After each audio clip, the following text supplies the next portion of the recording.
नमस्कार दर्शक मित्रों, आप देख रहे हैं जीपीएमसी न्यूज 24/7 लाइव।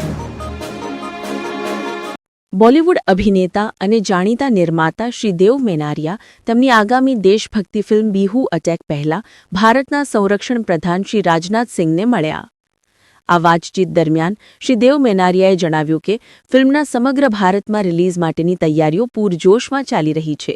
ભારતીય સેનાની બહાદુરી અને બલિદાનથી પ્રેરિત આ ફિલ્મ 14 જાન્યુઆરી 2026ના રોજ સિનેમાઘરોમાં રિલીઝ થવાની છે।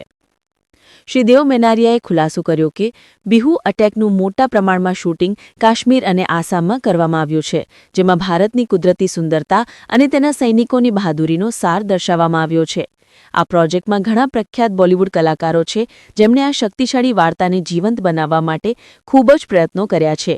શ્રી મેનારિયા પોતે 2 વર્ષથી વધુ સમયથી ફિલ્મ પર ઉત્સાહથી કામ કરી રહ્યા છે, ખાતરી કરી રહ્યા છે કે દરેક વિગત દેશભક્તિની સાચી ભાવનાને પ્રતિબિંબિત કરે છે।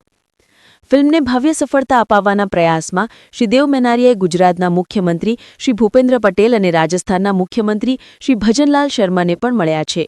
તેમણે આ પ્રેરણાદાયી સિનેમેટિક પ્રયાસ માટે પ્રોત્સાહન અને સરકારી સમર્થન મેળવવા માટે બંને નેતાઓ સાથે ચર્ચા કરી। GPMC news 24/7 live.